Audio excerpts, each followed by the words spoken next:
You're streaming CBS News Bay Area. Thanks for joining us today. I'm Max Darrow. Here's a look at our news headlines. 49ers starting quarterback Brock Purdy got his opportunity in the preseason in a game against the Las Vegas Raiders. He looked pretty good in his lone drive on the field. Purdy completed 5 of 7 passes for 66 yards. The Niners and Raiders were tied late in the game, and then kicker Jake Moody nailed this field goal from 59 yards to give the Niners the win. Final score, Niners 22, Raiders 19. Park officials in Yosemite say fewer visitors are showing up, and they believe they now know the reason why. They say people are apparently worried about overcrowding, even though long lines and heavy traffic have not really been the case this summer. Tourism is actually down by 10%, and local businesses that rely on the typical summer surge are feeling the drop-off. Starting this weekend, visitors will no longer need reservations to enter the park. In Pleasanton, law enforcement officers showed up to a home to arrest a homicide suspect. They walked into an even more dangerous situation than they'd realized. Officers found what they believed to be explosive devices. Experts had to be called in to safely remove those explosives. Meantime, officers were able to take a 29-year-old suspect into custody after a deadly shooting near Helpert Court and Inglewood Drive on Friday night. Hundreds of people in Oakland and in San Francisco took part in demonstrations on Saturday against President Trump's push to have congressional lines redrawn in Texas. Some of those same people say, however, they do not back Governor Gavin Newsom's plan to try and have districts redrawn here in California in response to what's happening in Texas. Democratic leaders like Mayor Barbara Lee of Oakland argue Trump is trying to rig the 2026 midterms. California has no choice but to fight fire with fire. Some protesters said they want to defend democracy without copying tactics that they believe are unfair. Newsom's plan has strong support in the legislature. It's likely to go before California voters in November. In the meantime, the redistricting battle in Texas continues. Tomorrow, Republican leaders in the state house will once again try to reach a quorum. That's after they fell short for the 8th time on Saturday. President Trump's so-called Big Beautiful Bill is now law, and local leaders in Santa Clara say they could face devastating health care cuts in the county. They warn of packed emergency rooms, longer wait times, and lives on the line while billions of dollars pour into immigration enforcement. Some lawmakers call the bill inhumane, pointing out it slashes public programs while supercharging ICE.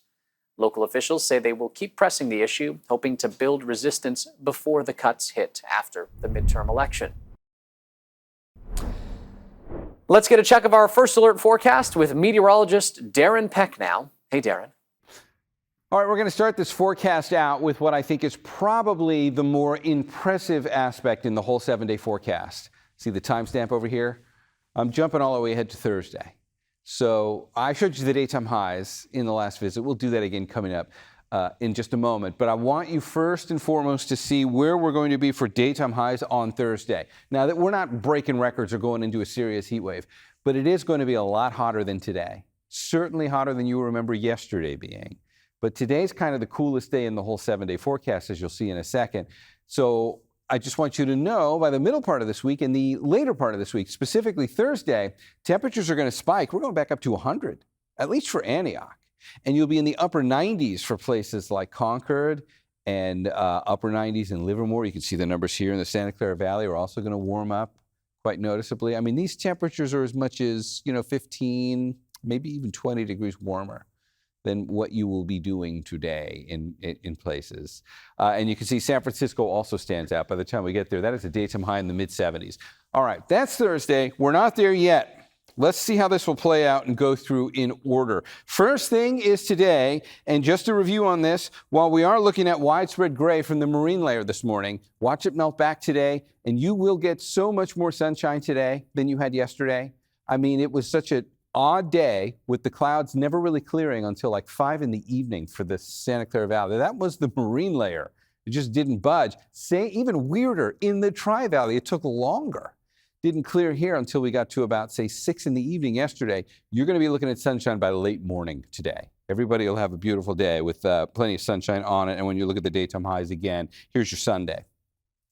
And we saw this just a few moments ago. These temperatures are just a little bit below where they were yesterday and noticeably cooler, like 20 degrees cooler than the numbers that are coming on Thursday. It'll be one of those big classic swings that we are about to go through in terms of how the temperatures really adjust to pattern changes, which is what this was.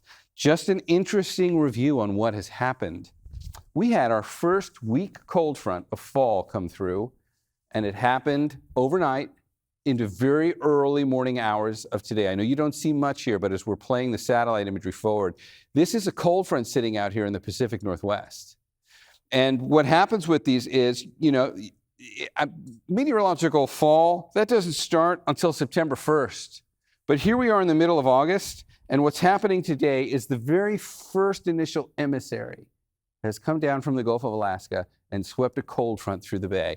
Very little impact except that weird marine layer intensity from Saturday and the cool numbers. You're only going to be upper 70s today for inland. Now, this cold front's not going to last long. The first ones never do. We still very much have a lot of summer left to go, and you're going to experience that by later this week when daytime highs climb into the upper 90s, and we'll probably continue to do this well into September and probably into October. So by saying the first little cold front of fall has come through, by no means am I saying fall has begun. But what I'm saying is the first sign that the atmosphere is beginning to reorient itself to throw us cold fronts from the Gulf of Alaska.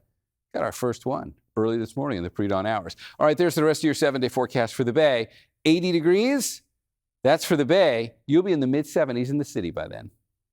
The last few weeks have been really busy in San Francisco, with major events drawing tourists from all over the country. Just on Friday, country singer Zach Bryan took over the polo fields at Golden Gate Park. It was the second installment of the Golden Gate Park Concerts series, an Outside Lands offshoot scheduled for the weekend after the festival. The city has been benefiting from all of these events a lot. On Dead & Company weekend, for example, this was 2 weeks ago, the average total demand for hotel rooms in the city was up 65% when compared to the same weekend the previous year. That's according to figures from SF Travel. That was followed up by Outside Lands last weekend, where hotel occupancy was up about 12.5% from the previous year. So when people do come visit San Francisco, some of the first faces they will see are the operators of the iconic cable cars. It's really a coveted job in San Francisco. I spoke to a longtime grip person, proud to be an unofficial ambassador of his city. The sounds are simple, special, and synonymous with a trip to the stars in San Francisco. And for 25 years, never gets old. Derek Johnson has had a grip on the magic. It's making people happy, and it's actually it's one of the best jobs in the world. Johnson never planned on being a cable car grip person. I wanted to either be a muni operator or a police officer. We used to come and visit the cable car barn as kids on field trips. Never had an idea, no inclination that I would ever be working here. But when life pulled him in this direction, I got lucky. It was a perfect fit. And blessed. Especially for a person proud to call San Francisco home. It means the world to me because I get to share my city with other people. Millions of people ride the cable cars every year. It's frequently the first thing tourists do in the city. You're in front of the world all the time. So Johnson and his fellow grip persons are unofficial ambassadors for San Francisco. Where are you guys from? Calgary. Calgary, Canada, see? And they all have on San Francisco Giants tags. It's a role he takes a lot of pride in playing. When I go travel, when I go to other countries or other states, I want people to treat me with good hospitality as well. So when people come here, I understand that. So I want to treat them with the best hospitality I can treat them with. You could call it white glove service when Johnson's at the grip. I really enjoy doing it. But he'll tell you, that's the group's standard. We have a small division with the best of the best. Connecting people with the core of the city and creating core memories with every push and pull. To give someone happiness and to make other people smile, it makes you feel good inside as well. Sounds simple and special. So like most public transit agencies, cable car ridership has not fully rebounded from the pandemic. Ridership in 2019 was estimated at around 5.5 million. It has slowly been climbing back since then and actually reached 3.9 million in fiscal year 2024. This year, right now, it's about 3.3 million. However, the SFMTA did recently change its collection methodology so they could get a more accurate passenger count. Still ahead on CBS News Bay Area on this Sunday, as more and more wineries decide to partner up and go the corporate route, one in Napa is sticking to its own roots. Now, the owners have worked for decades to keep their business in the family. Plus, as food prices continue to skyrocket, there's a burger joint in the South Bay that's bucking the trend. I don't want to change the price. It's tempting sometimes to go a little higher, but I just refuse to do it. How his burgers under $2 have become a smashing success, and why he refuses to raise his prices. In the Bay Area, a new WNBA franchise is taking flight. Catch this first-in-a-lifetime inaugural season as the Golden State Valkyries play live on KPIX and Pix Plus. All right, enjoy that cool upper 70s today for our inland microclimates. You're also going to get a lot more sunshine today by the late morning and early afternoon than you had yesterday. So it'll be a prettier looking day, but a few degrees cooler. And then, of course, look at the warm-up. Temperature's going to be in the upper 90s for inland microclimates by the time we get towards Thursday of this coming week. It's going to start to feel hot again around here for many of those warmest inland microclimates. And even in the Bay itself, some of the warmer numbers here in the Bay getting to around 80. That means San Francisco will be in the mid-70s for a daytime high by the time we get to Thursday. And you'll notice that one. Americans are drinking less alcohol than ever before. And according to a new Gallup poll, Gen Z is driving this trend. The poll shows that only 54% of adults report drinking any form of beer, wine, or hard liquor in the last year. That's the lowest percentage in nearly 90 years. Recent studies have found even moderate drinking can have a negative impact on health. The U.S. Surgeon General did issue an advisory earlier linking alcohol consumption to certain cancers. Bars in the Bay Area have noticed this downward trend and have had to make some adjustments. Listen. We have upwards of 10 new non-alcoholic drinks that people are calling for all the time, and we have to stock because that's what people want and that's what people are drinking. So we definitely see a decline in alcohol consumption. People are more health conscious these days. People are aware of what they're putting into their body. They don't want to have the hangover the next day. And again, we try to curate to everyone.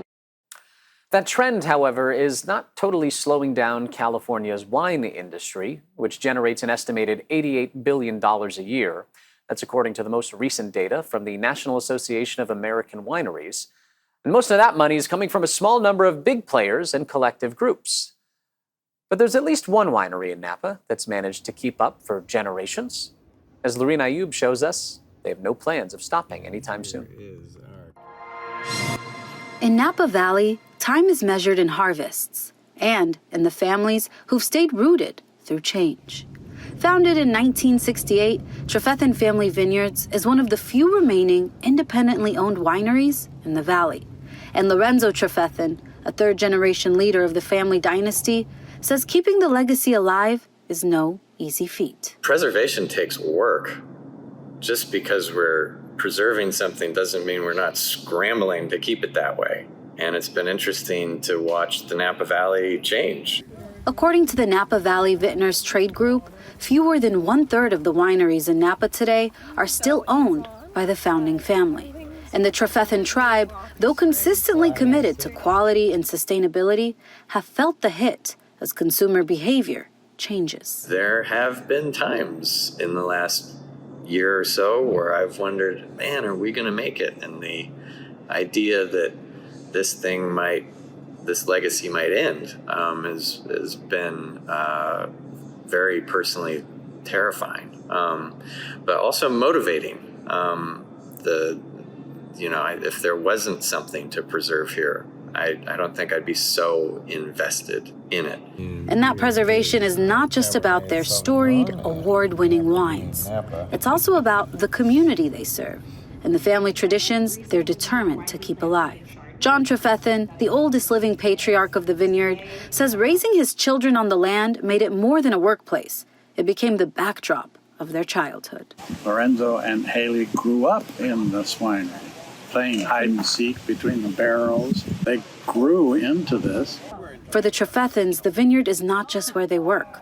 It's where they've lived, laughed, and grown together. It's beautiful, and it's as wonderful as it was over 50 years ago, and I'm pleased to be able to say that.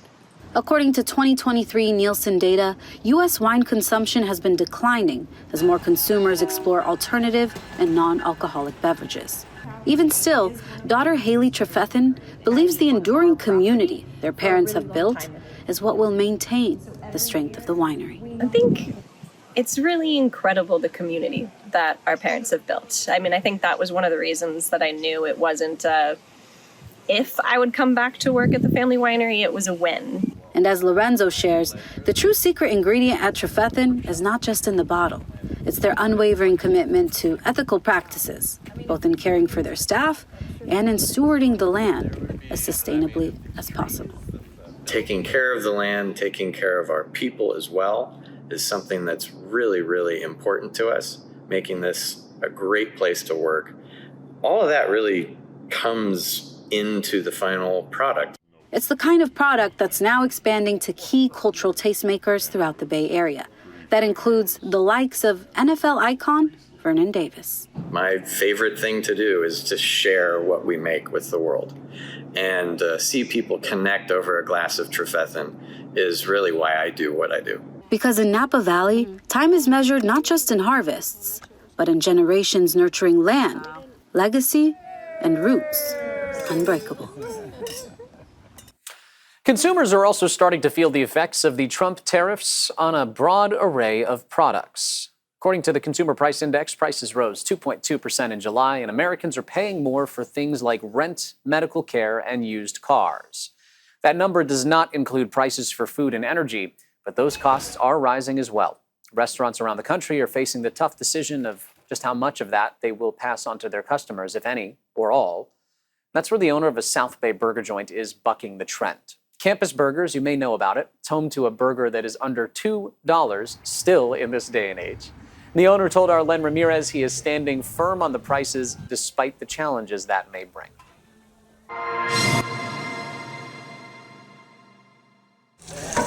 On Park Avenue in San Jose, just across from Hoover Middle School, the smell of grilled burgers and onions fills the air, and a line stretches out the door. 107. That's owner Jim Angelopoulos. He's hands-on, working the prep station at what is now his second Campus Burgers location. To mark the recent grand opening, he planned to give away 1,000 burgers to celebrate with the community. But when the line didn't stop, neither did he. Saturday, we actually gave away 1,500 cheeseburgers. We thought we were going to give away about 1,000, but the customers kept on coming, so we kept on grilling cheeseburgers. And the crowds are still coming. His claim to fame? The $1.99 smash burger, fresh off the grill with grilled onions, part of a simple menu that Jim says keeps prices low. The $1.90 burger is tough. It's not like we don't really are highly profitable at it. So it is there to draw people in, obviously. How do you do it? How do you do the $1.99 burger? They order them by the dozens. So we sell a box of 12 for about $23. So it's like a pizza box. Instead of pizza, come and have a burger. Thank you. Customers say prices are one thing, but it has to deliver on quality and taste to be a good value. You're dealing with good quality beef here. It's very fresh, tastes very fresh, and then also the fries are obviously very fresh. And where else, who does that at that price? I don't know of anyone. Angelopoulos grew up just blocks from here in San Jose's Rose Garden neighborhood and even went to Hoover Middle School himself. My parents immigrated from Greece in 1968 to the Rose Garden area. So this is like coming back home. It's crazy. With his concept taking off, Jim's already looking at expanding to locations in Santa Cruz and Berkeley, and may even franchising in the future. And Jim says whatever happens to beef prices, he'll keep offering the $1.99 burger. It's what he says will keep him grounded as he grows beyond his hometown. I don't want to change the price. It's tempting sometimes to go a little higher, but I just refuse to do it. I think that's why people come. And that could be a lesson he learned right here in his old neighborhood. Burgers are definitely on the menu today. According to the Bureau of Labor Statistics, the average price for a pound of ground beef is up 10% from a year ago. Steaks are 12% more expensive. Still ahead, a popular online gaming platform from a Bay Area-based company is now facing a big series of lawsuits. When we come back, we investigate why they are accused of creating a prime target for child predators.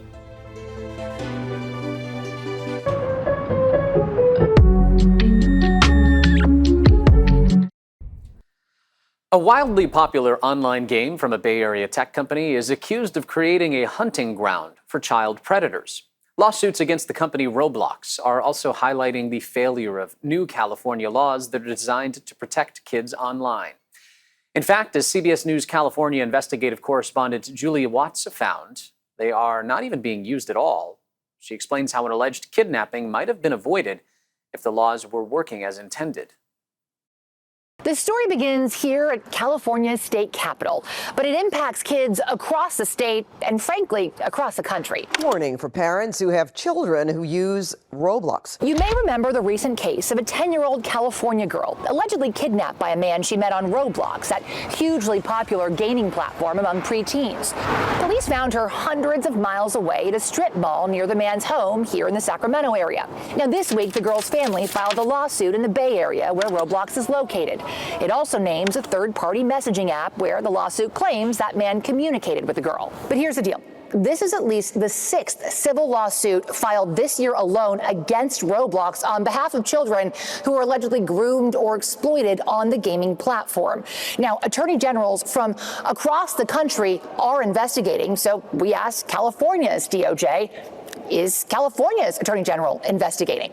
After all, lawmakers in this building recently passed 2 different laws that were specifically intended to prevent this type of exploitation. One of them would have required that online platforms that cater to kids automatically default privacy settings to the most strict setting. But it turns out the Attorney General isn't enforcing the California laws because he can't. You see, NetChoice, the online trade association, is suing Attorney General Rob Bonta, alleging that these 2 laws actually violate First Amendment and other constitutional rights.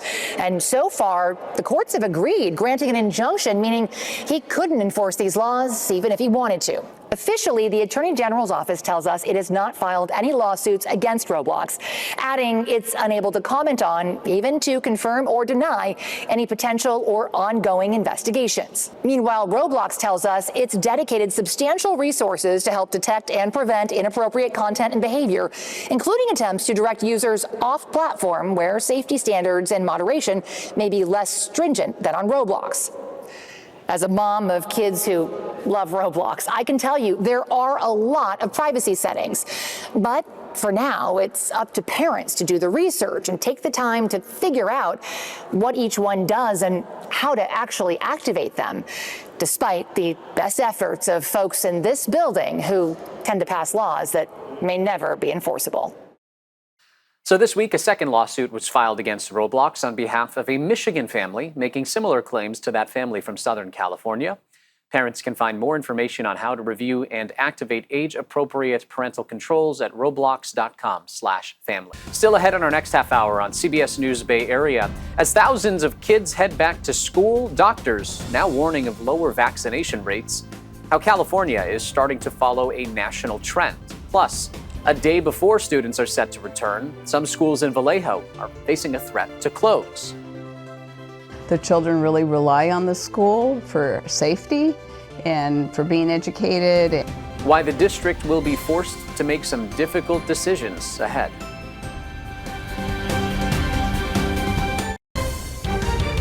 You're streaming CBS News Bay Area. Thanks for staying with us. I'm Max Darrow. Here's another look at some of our news headlines of the day. 49ers starting quarterback Brock Purdy got his opportunity in the preseason in a game against the Las Vegas Raiders at Allegiant Stadium. He looked pretty good in his lone drive. Purdy completed 5 of 7 passes for 66 yards. The Niners and Raiders were tied late in the game. Then kicker Jake Moody nailed this field goal from 59 yards out. Final score, Niners 22, Raiders 19. Hundreds of people rallied in Oakland and in San Francisco against President Trump's push to have congressional lines redrawn in Texas on Saturday.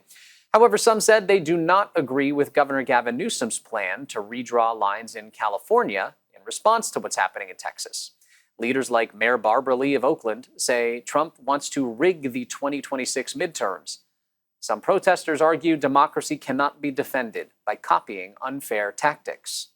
In Pleasanton, law enforcement officers showed up to a home to arrest a homicide suspect, and they walked into an even more dangerous situation than they'd expected to. Officers found what they believed to be explosive devices. Experts were called in to safely remove those explosives. Officers were able to take a 29-year-old suspect into custody after a deadly shooting near Helpert Court and Inglewood Drive on Friday night. As kids return to school, there are now growing concerns about falling vaccination rates. Health officials say those rates need to be high in order to maintain herd immunity. Kara St. Cyr has a closer look at the new federal data and where California stands.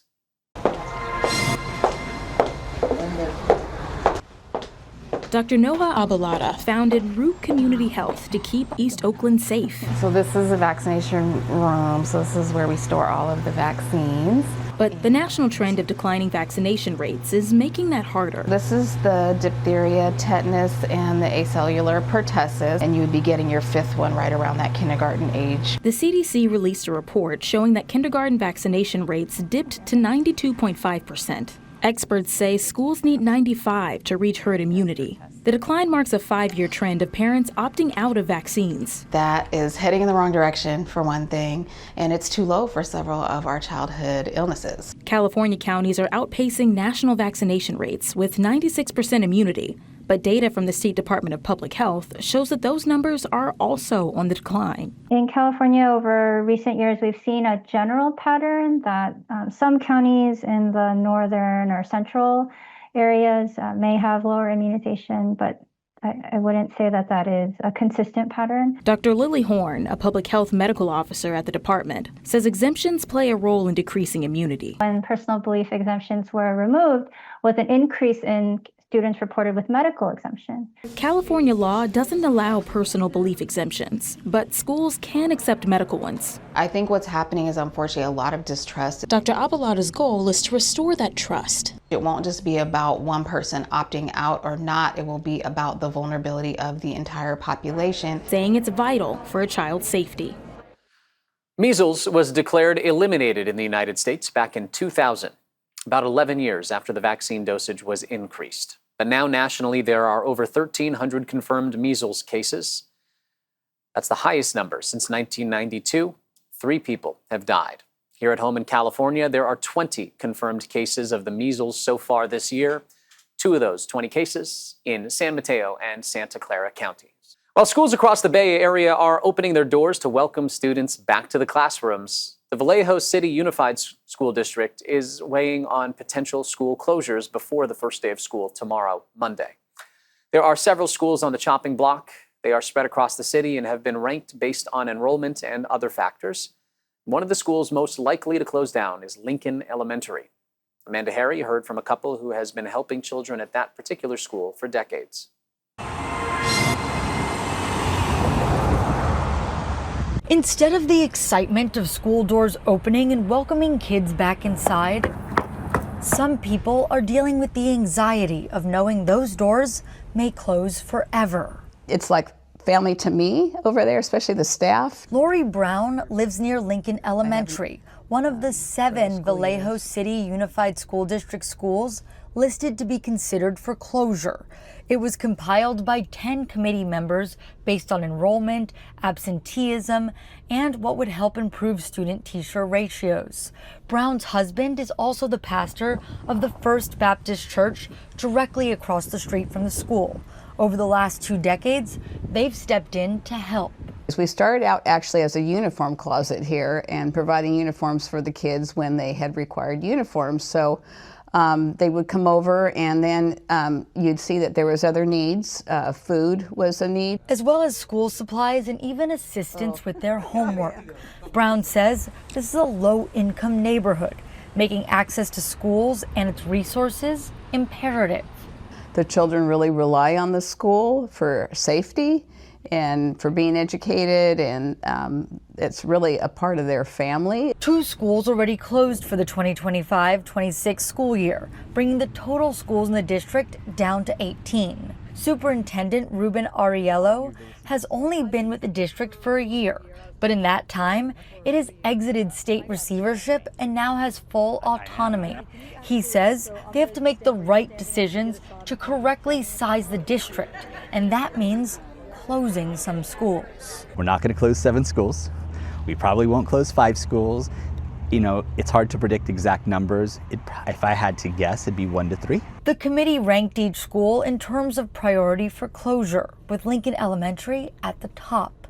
But it will look at the numbers at the beginning of the school year before making any decisions. We're funded based on our average daily attendance. We staff based on enrollment, but we only get the funding for the kids who show up to school. And so when we're staffing and funding at 89% attendance, we're leaving the 11% on the table, which for us, each percentage is over $1 million. The committee will present the list to the school board next week. The final decision will be made in December, and it would go into effect for the 26-27 school year.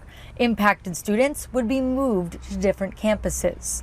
Brown says she's hoping for the best, but preparing for the worst. Well, we're going to try to stay connected in other ways. You know, there's other ways you can still be connected if the school's not there, but I guess it's a little harder, but we'll find ways. Vallejo City Unified School District serves around 9,000 students across its 18 schools. Coming up next, it is not always peachy for farmers in the Central Valley. How climate change and sleep could change how much you pay for the fruit. Plus, this isn't your normal herd of wild animals. How this public art display of puppets made their way across the globe. The call to climate action that has spanned continents.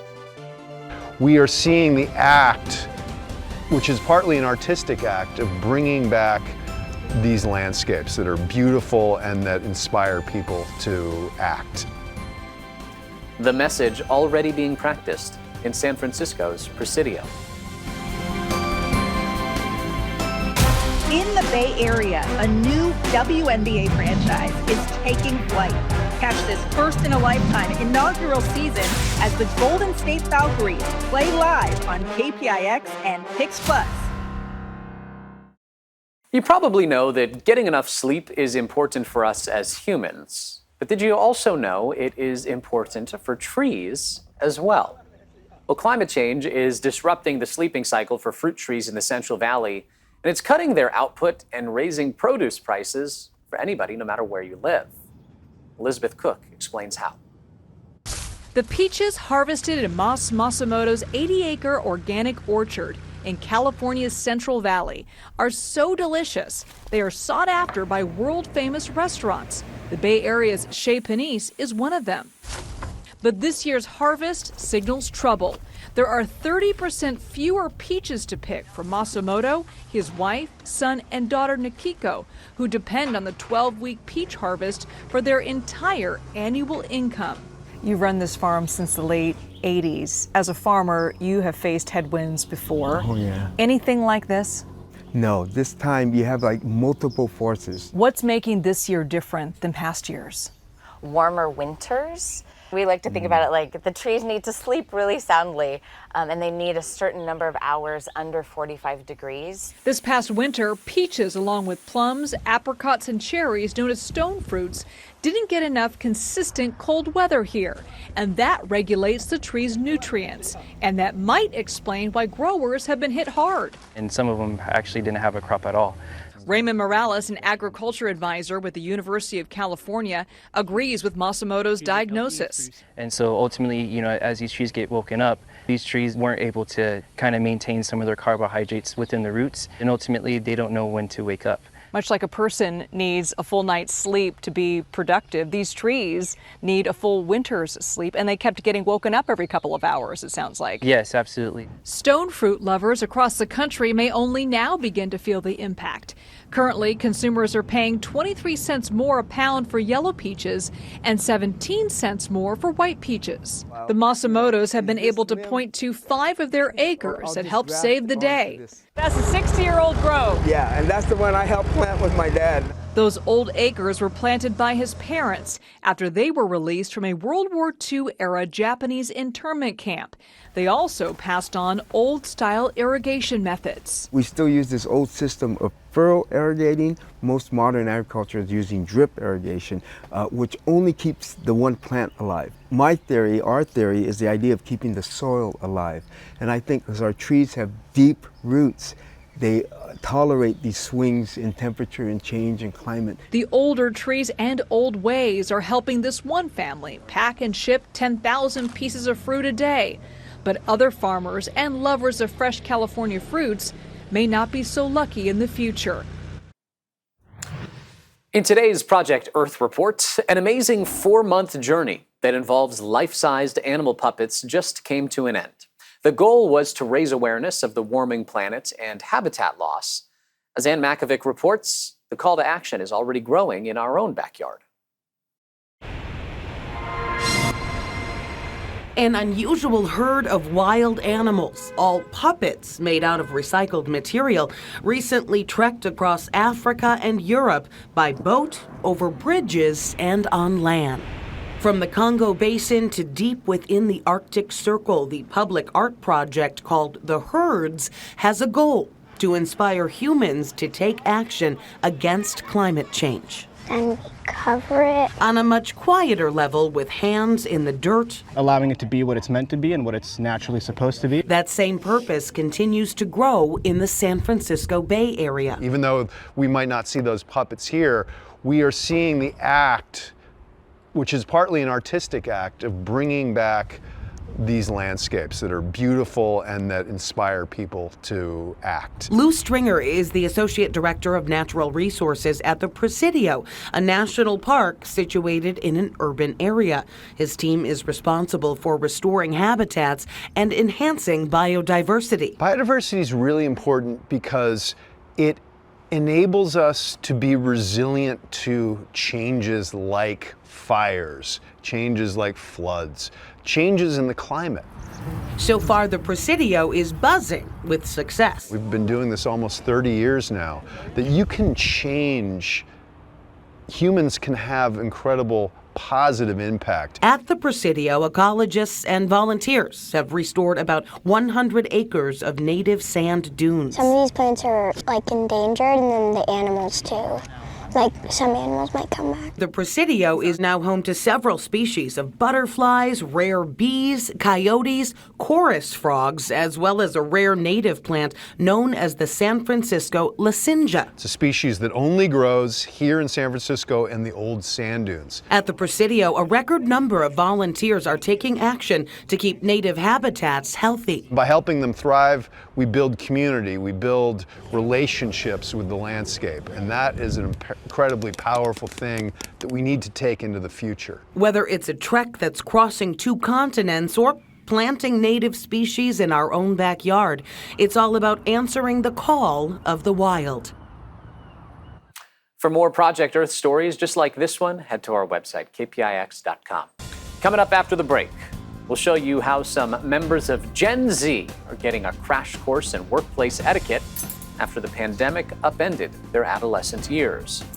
People will really expect you to know things, or they're annoyed when you don't know things that you've never actually been taught.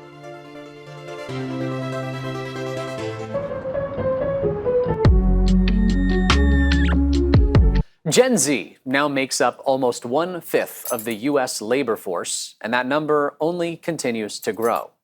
But after years of lockdowns and living life online, many younger hires are struggling with face-to-face basics in the workplace. Itai Hodge shows us how some Bay Area companies are trying to improve the workplace with a crash course on etiquette. Hello, my My name is Cindy Seed. For years, etiquette coach Cindy Seed trained power players on the art of the business lunch. Welcome. But these days, many of those same companies are bringing her back Take a seat, everybody. to teach their Gen Z hires Don't be putting your rear end too far back. the fundamentals of professional behavior. Nowadays, kids are provided with almost anything that they want. As a result, there's less struggle. You must wait. Tonight, she's serving up those lessons at Palm House, a popular restaurant in San Francisco where for once the main course isn't chicken or fish, And bring it back. but good manners. Down, across the top, lift up, and eat from the side of the spoon. From how to eat your soup without spilling If I do it low, to breaking bread without leaving a trail of crumbs. there you go. It may sound like small potatoes, but according to Katie Yip, a 23-year-old cybersecurity analyst, her generation has spent much of their adolescence in lockdown, missing out on everyday life lessons. People will really expect you to know things, or they're annoyed when you don't know things that you've never actually been taught. And it's not just about what to order at lunch. Some show up to work in sweats, others skip deodorant, and more than a few have texted in sick with nothing but a skull emoji. A recent survey found that 26% of Gen Zers brought their parents to a job interview. Some even let them answer questions. Some people might look at this and say, why do we need to teach people to take showers every day? Because no one else did. David Rice from People Managing People, a leading platform for HR professionals, says while there's been friction between Gen Z and the traditional workplace, there's also a lot to admire. They believe in work-life boundaries. They believe in having, a certain level of reward for their work. And they're only going to give you what you reward them for. And I do respect them for that. Because knowing how to use a fork or spoon isn't just for dinner parties. It's about setting the table for career success. Gen Z generally refers to people born between the years 1997 and 2012, though some definitions do stretch a few years in either direction. Thanks for streaming CBS News Bay Area. I'm Max Darrow. We'll be right back with your First Alert forecast and today's top stories.